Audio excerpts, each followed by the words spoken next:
I was born in a place called Gulfport, Texas in 1930, the beginning of the Depression. I started in Buda Elementary. That was in Buda School District. And started in September 1930, Bob and I started in the first grade in Buda Elementary School. Went all the way through school there together. And then I went into the military for a while, and I went back to university down here, which was Southwest Texas at that time. Jean and I married in 1952, and we moved to Kyle in 1954. In fact, Bob and I bought the Kyle News in 1953, and that's how I originally got connected with Kyle. And in 54, I started coaching and teaching in Kyle, and sold the paper to Bob, and got out of the paper business, and coached for several years, and for 6 years, and then in 1960, I became the superintendent of schools in Kyle. And in 67, we consolidated Kyle, Buda, and Wimberley to form the Hayes CISD. And I became superintendent until I retired in 1984. I was born April the 5th, 1930, in an Austin hospital, but my parents lived on the Coyote Ranch in west of Buda, which was about a mile west of where Dahlstrom Middle School is. And my family had come to the Buda area actually one branch of them had come there during Mexico, had bought land there during when it was still part of Mexico, so they'd been there a long time. Just never got enough money to move any further away, I suppose. And so my family's been in the Mountain City area in particular for a long, long time. Grew up in Buda, started the first grade. Some skinny little kid. I was skinny, and there was a skinny little kid I lived in Old Buda, which not many people did, and met Moe in the first grade, and he didn't tell you, he won I think the county championship for storytelling then, and he does still a pretty good job now. We went to high school together, graduated in the top 20 in the class, all of us, and went briefly to Southwest Texas at that time, State Teachers College, and into the Army. Came out, and we had this little business venture together, several ventures together, the Korean War.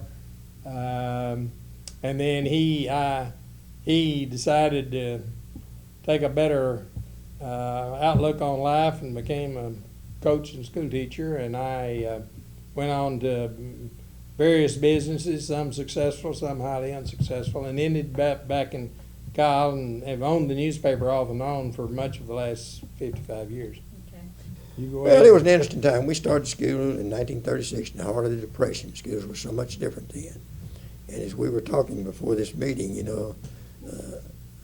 I think basically we got a good education. Even though it was a small rural school district, Bob Barton became a state representative. I became a superintendent. A lot of those kids were college graduates. And it was a different world, a different era. We graduated, we went through high school in World War II, where the only way we could go to football games, people have a hard time believing this, we were on the Buda Bulldog football team. And we went in a cattle trailer, and the superintendent had a car, and he pulled the cattle trailer. And Bob and I were scrubs, we rode the cattle trailer. And all the good players got to ride in the car. And that is absolutely a true story. And but we graduated from Buda in 1947. So we, in the last year of our classes, thought we actually decided to again play basketball, even though we were the only school in the district that didn't have a gymnasium. So they built an outdoor court, and the bad thing was that's the way it rained this year. It rained that spring and winter of 47, so we took it on ourselves, and we got off the school bus riding the first bus. There were two buses, and I guess we were from Goforth, the poor part of the district, so we were the first bus. We had to be on the first bus. We'd go out there in the mornings and drain the football field, the basketball field, so that we could practice later that day if it didn't rain anymore. Well, they didn't tell us that the war was just over, and the discipline was pretty slack. And I think the superintendent that year had resigned because of a nervous breakdown or something. And so the school board had hired, unbeknownst to us, a new man just back from the wars that wasn't too worried about disfavor among students. And so we had been skipping the school assembly to work on the basketball court. And we skipped it for his first day on the job. He calls us into the office and tells us to take a week's vacation from coming to class. My father was no longer a teacher, but I knew my mother was, I think, substitute teaching, and so there wasn't any way for me to deny the fact that I'd been expelled. Moe, on the other hand, parents weren't, they lived out 6 miles, so he would get up every morning during his expulsion and ride the school bus to town and hang out down on the loafers bench with all the old men. And my father was a pretty good disciplinarian, and he is a pretty good psychologist. Our bitter enemy was Kyle. I lived at Old Goforth by then. The Kyle school went right by, school bus went right by our road down in front of our house. And he told me if I ever got in that kind of serious trouble again, said, you see that Kyle school bus, you'll be riding it and you'll be going to school in Kyle. He scared the hell out of me. I walked the straight and narrow for at least the rest of that year. Let me expand on that a little bit. I never told my mother and dad. Now, discipline, this is kind of you taught school for many years. Discipline's changed a lot in school. I knew if I went home, now that, you think about what he's talking about. We were working on school grounds and expelled for a week. I was afraid to tell them. I knew not to tell them that because I knew whose side of that issue they were going to take. I knew, I was in the wrong place at the wrong time. Years later, Betty, when I was in the military, I got courage enough to tell them I'd been expelled from school. You see, it's an interesting story. I've told that on discipline because I knew that I wasn't where I was supposed to be. And you didn't go home and tell mom and dad how you'd been mistreated at school in those days. It was a different world. The Korean War started. And I remember it was in June of 1950. And I didn't know what it was all about, but we were in the reserves together. We had a reserve unit in San Marcos. And they began to tell us that reserve unit was probably going to be recalled active duty because they were recalling reserve units to active duty. And so Bob got the bright idea that we ought to just volunteer to go back in. Well, we volunteered, and they took he and I and one or two more, and the rest of them stayed home. Never left home, never left Kyle and Buda. We went overseas. It's a miracle that we didn't get shot. We were fortunate enough to go to Germany. And years later, the reason we went to Germany, I was in the National Guard unit assigned to Fort Sill, Oklahoma, and they didn't put them into combat. So Bob could have gotten me knocked off right then. And so we were both journalism majors. We were both majoring in journalism in Southwest Texas. And Bob got the bright idea, or somebody told him the Kyle News was for sale. And so we came to over here and investigated. And it was on Main Street up here in an old shack. It was just an old gasoline engine fired press, and we decided we'd buy it. The old man wanted $2,500 for it. I mean, it was just horrible. We didn't have $2,500, so we go to the bank, which was right across the street where his office is over there. And that banking was different in those days. He wasn't interested in making loans. He looked at us, and he wouldn't no more loan us $2,500. So the local businessmen, Charles Young and maybe Cecil Bells, His brother-in-law was. They signed our note, and we bought the Kyle News. And that's really our beginning in Kyle. That's how we came to Kyle. And Bob married a Kyle girl, and then Jean and I later came, and I sold the Kyle News when I went into school minutes to Bob Barton. I sold him my interest in it for a box of cigars. And I never did get the cigars for about 30, 40 years, but I thought I made a good deal. I went into the school business. He stayed in it. Yeah. He's made a fortune in it. Oh, yeah. Sounded like a good idea to me, the benefit of one course that we were probably experienced journalists.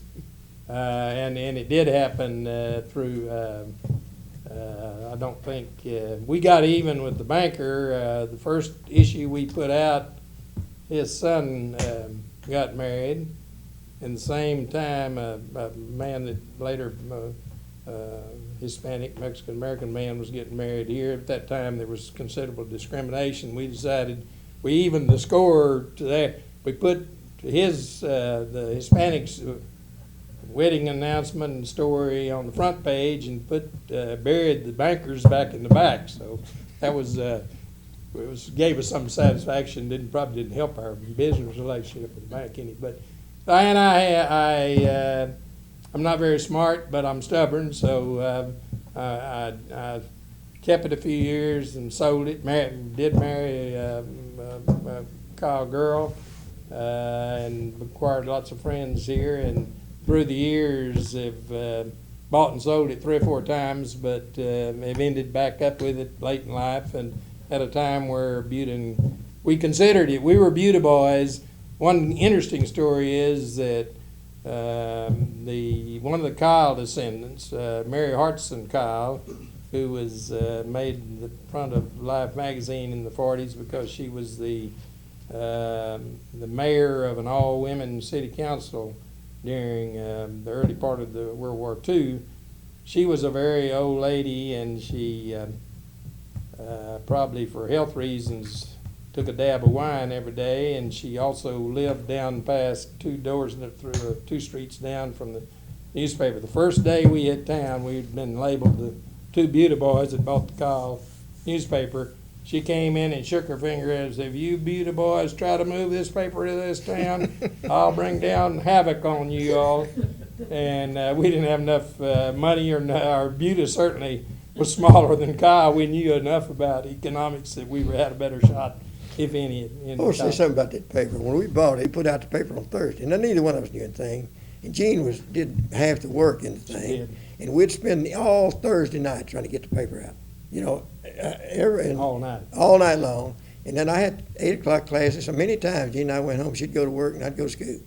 And but Betty had that was so antiquated that I don't know if you've ever seen that. Every line of type was set by hand. There wasn't didn't have a line of type. And if you want to spell the, you got a T and an H and an E, and everything. Can you imagine how long that took? And there was an old man that had been doing that for years, and he could do that. I wouldn't have had a clue. It's almost like typing. You had to pick him out. He was pretty fast with it. He died the first week. Second week we was there, and we were just hopeless. And we went down and made a deal with the San Marcos Record, and they had a line of type, and we'd take our copy down and they'd print it. And that thing, you could hear it all over town. Only that old engine was like an old tractor. Chuck, chuck, chuck. And it quit about half the time in the middle of the night. It was an experience I'll never forget. Mr. Harwell was a good Methodist man, an old bachelor here, called him Red. And, he was quite a ladies. He was a single man, and he was quite a ladies' man. Not much of a talker. Well, he had already sold that paper to the San Marcos Record, and when he found out he had a couple of mullets on the hook, by that time he was so poor that his car didn't have gasoline, so we carried him, or at least I did. I think we both did, down to the San Marcos Record, and we stayed in the car, and he went in there and talked him out of the deal. In later life, for the next 20 years, he worked for me on and on if I had any money, and he told me when he was about 70 years old, not regretfully and pretty honestly, that he'd sold it to Mr. Buckner for $50, and he had to give Mr. Buckner the $50 to get our $2,500. So we had really made a good business deal. And the way I became superintendent, basically kind of answered, I was coaching. You know, you read, we had a great basketball teams, and we've been to state meet 5 years in a row. And I remember Red Seaman, who still lives here, was president of the school board when we consolidated the school district. He came to me and he said, "Moe, I'd gotten my master's degree, and I had my certification to be a superintendent." And he said, would you consider being superintendent? I said, "No, Red, I like to coach." I said, "I enjoy what I'm doing." He said, "Well, just think about it." And I said, "Well, what does it pay?" Well, we're talking about 1960. And I think I was making probably $3,500 coaching and teaching, and it paid about $7,000. And I said, "I believe I can handle that." And that's a true story. I became superintendent I was elected in 1960. And one of the first things I noticed that Kyle did not have a lot of black students. But what they had about 25, and they had been a black school there for years. And they'd closed it, and they were sending them to San Marcos, to Dunbar. And we were paying them tuition to take those students. We were having to transport them down there, and this is not right. We don't have money. It's not right. It's not the right thing to do. It's not right for the kids. It's costing us money. So I talked to the board about it, and they agreed with me. Bob and a lot of townspeople, the only way at that time, Betty, in 1960, legally, the law was that you had a dual school system. I mean, it's black and white schools were separate. And you cannot, now, Buda took theirs in, but they didn't vote like we Right. did. They did not have an election.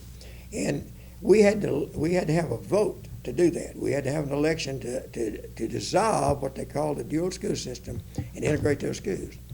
And I've always been real proud of Kyle. I've been proud of that because that election passed about 5-1. There was no opposition, no organized opposition against it.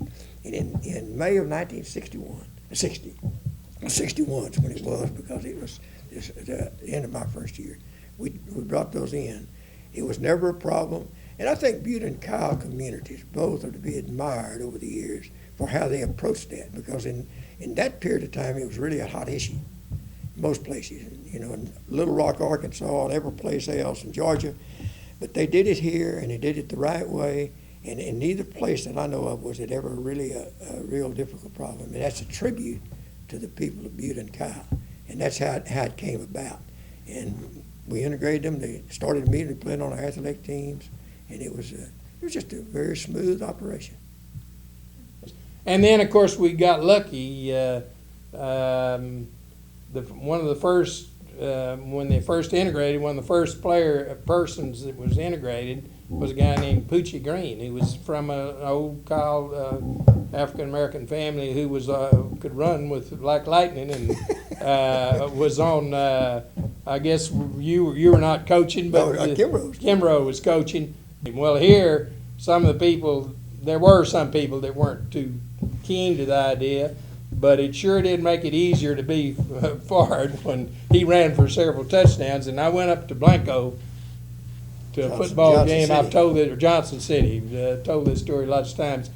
And Poochie ran for 2 or 3 touchdowns, and at the half I was up getting some popcorn.